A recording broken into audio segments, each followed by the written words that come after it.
Welcome to the podcast Selling Real Estate with Kelly Cook, where we will discuss the latest and most relevant business strategies to help you do one thing extremely well: sell more homes. We'll discuss everything from business planning to lead generation and conversion to past client customer service and everything in between. Join us for authentic conversations and nuts and bolts takeaways you can implement into your business today. And now, Selling Real Estate with Kelly Cook.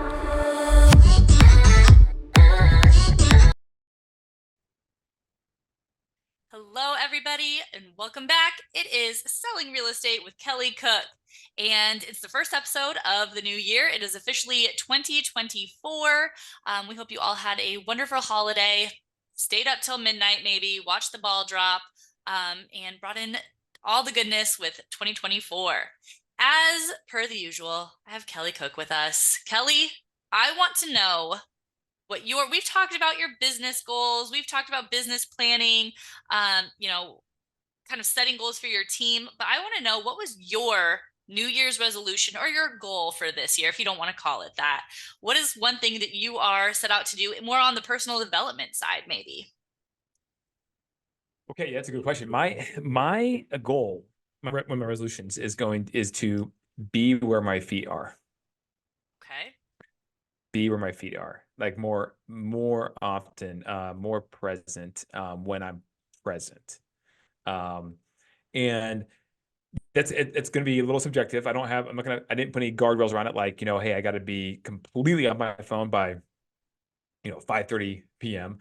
But little things like, when I am on a call driving home, and, I'll never forget, like, there was, my kids come out to my car sometimes, and they hear it when they see me pull up, whatever, right? And they'd be like, coming out to like greet me or whatever, right? And I'd be with the windows up, like, oh crap, they're gonna be loud, and like this, hold on one second, I finished this call, and then now they're at the point where they're a little bit older.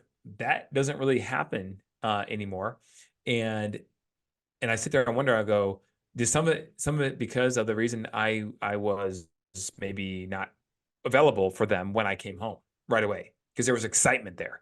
And so there was plenty of times where I cut it off short, right? No problem. But now, I literally, for the past, I don't know, year or so, I will finish a phone call down the street, or not pull into the garage, because I want to be able to, when I pull in, get out and I'm with them.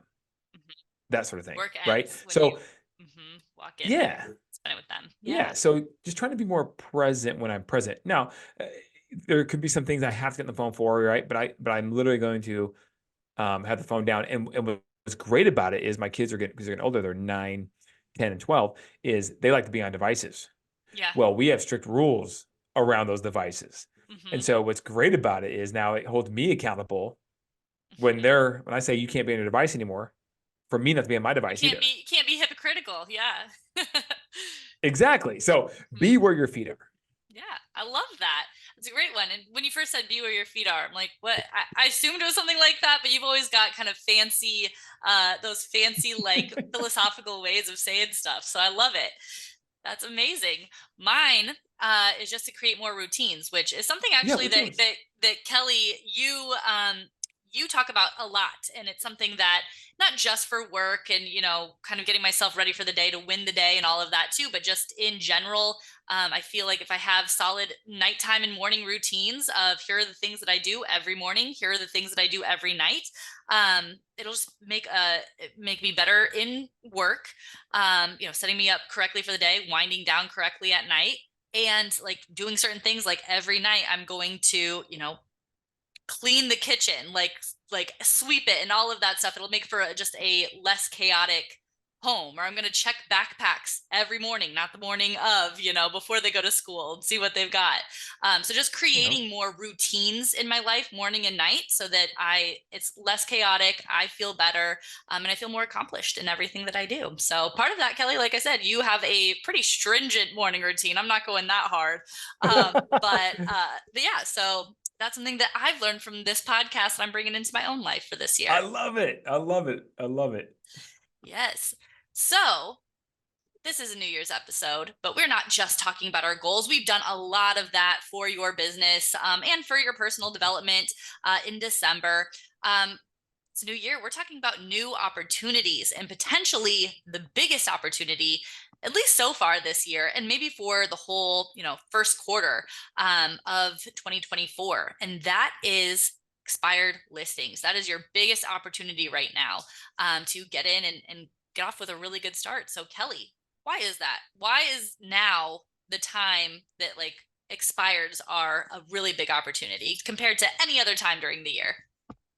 Yeah, so true. So every year, this is true in any marketplace, Elizabeth, especially Phoenix, but any marketplace, that there are record numbers, or not record numbers, but the most expires in one day occurs on New Year's Day every single year. I've actually made expire calls on New Year's Day before. Did it for a couple of years. I probably should have done it more, maybe, I'm a pretty motivated person, but New Year's, that was always foreign to me. I didn't hear about this until, I don't know, just several years ago. I'd say probably maybe like 7 or 8 years ago. But there it is true that you have the most expireds in any marketplace for one day on January 1st. Most people will set their listing agreement to be expired in the year. That's just pretty natural a lot of cases. And there are a lot of home sellers that have homes that need to get sold, but for whatever reason, they did not sell. So now you have the ability as an agent to call when most others won't on January 1st. Now, a lot of people, this is starting to become more commonplace in the agent industry. In fact, I have a client who's going to sign with me here to help him sell his house, multi-million-dollar house, which is awesome. We've been talking for several months, but he had an agreement through the end of the year. He texted me on New Year's Day and said, "Is this normal? I've had 11 agents now." This is by 3 o'clock in the afternoon on New Year's Day. Reach out to me saying they could sell my house for me because it just came off the market. And so part of me is like, this is pretty cool because the industry a lot of the industry is working, right? They are understanding, but it's becoming more and more common that this is a big day. So it's not almost, it used to be like big advantage, right? You're the only one calling on New Year's Day because you're going to take time away from family. If you have a family, maybe you're young, single, whatever, that's different. But if you're going to take time away from family and do this, you really want to have a competitive advantage. Otherwise, just wait till the next day to do it on the Yeah. second, right? What's the point? Everybody else is So, doing it. Yeah. right. And so now that many people are starting to do it, it's like, well, okay. But the reality is if you did not do any calls on the 1st of January, now that it's just a few days after, you still have time. You have plenty of time. There are a lot of people who still haven't figured out what they want to do with their property because it did expire on December 31st. And now they're in that process trying to figure out what it is they're going to do. Are they still going to sell? Are they going to sell but keep the same agent? Are they going to look for a different new agent? And I would submit to you that most home sellers will look for a different agent, a change to the process of what they are doing. So there's an opportunity there to then, talk to these people, let them know what it is that you do, because chances are what you do is a lot different from what they did. You'd be surprised how many agents out there just don't have a plan, a written plan when it comes to how they're going to just do something as simple as sell a house. When I say simple, I mean it's very complex to do so. At the same time, it's very complex to run an entire business as well, or company.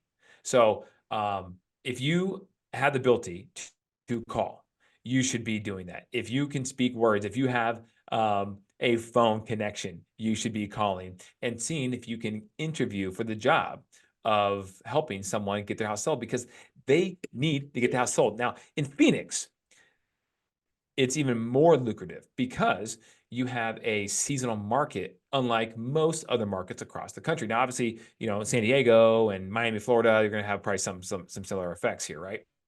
Tampa, whatever. But you have a seasonal market that really doesn't slow down much. It does around the holidays. After that, it can get pretty busy, even despite what the overall market conditions are. So, for example, last year, even though rates were around 7%, the amount of listings, properties that sold, i.e., went under contract first, right? Just under contract, went up 31% between January 1st and March 1st.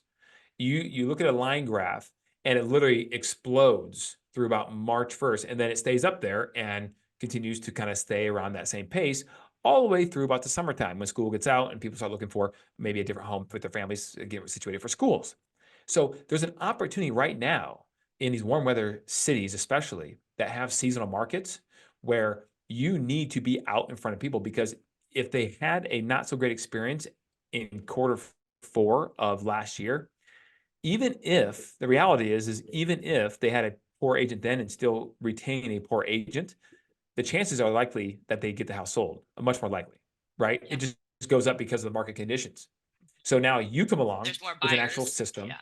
yeah, an actual plan, an actual wallet that you're going to open to spend money on the marketing of their house and things of this nature, like we do, then the chances that you get their house sold and sold for a good price are exponentially better, again, because you're going to ride that wave of the market. So it is the biggest opportunity so far, 3 days into the year for 2024.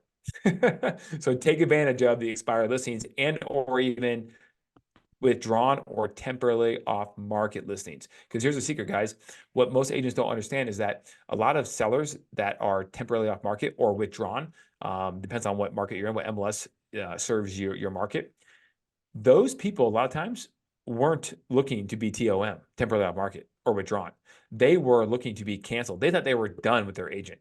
Their agent just kind of sneakily put it in that status of TOM, hoping that over the next They can month or two, while they were trying reconcile. to figure out what they want to do, the Yeah. sellers, Hmm. yeah, they could reconcile, be nice to them, try to get them to re-sign with them, even though the reality is they want to be done with that relationship and move on. So there's an opportunity there, guys.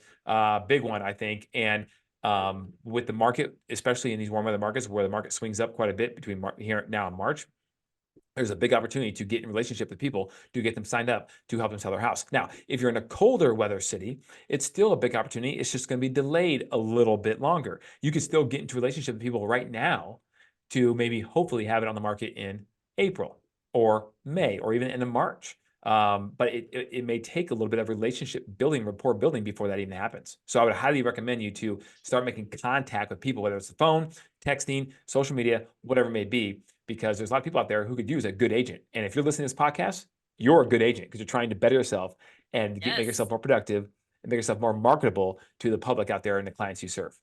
Self-improvement. Absolutely. That's what we're all about in 2024, and identifying opportunities. Keep listening to this podcast. We will hopefully give you more and more opportunities throughout the year where you can really, take everything that you've learned, take your confidence that you have, all of your experience, jump on those opportunities and hit the goals that you've set for yourself this year. Because we know you set them. We know you did your business planning back in October. So let's make those become a reality.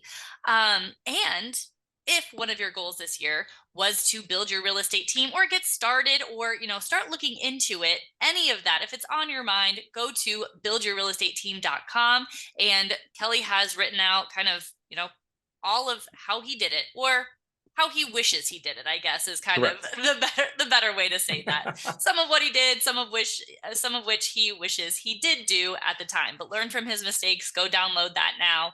And Kelly, if anybody has any questions about this, any other topic we've covered here, where can they talk to you? Yeah, don't be afraid. Reach out to me, text me, call me 480-227-2028, or DM me on Instagram at Kelly Cook Homes. Follow me there. I love this, connect with you there and communicate with you there as well. All right. And we will see you all next week as we go into our second episode for 2024. Then we hope to see you all here. Bye, Kelly. Sounds good. See you, Elizabeth.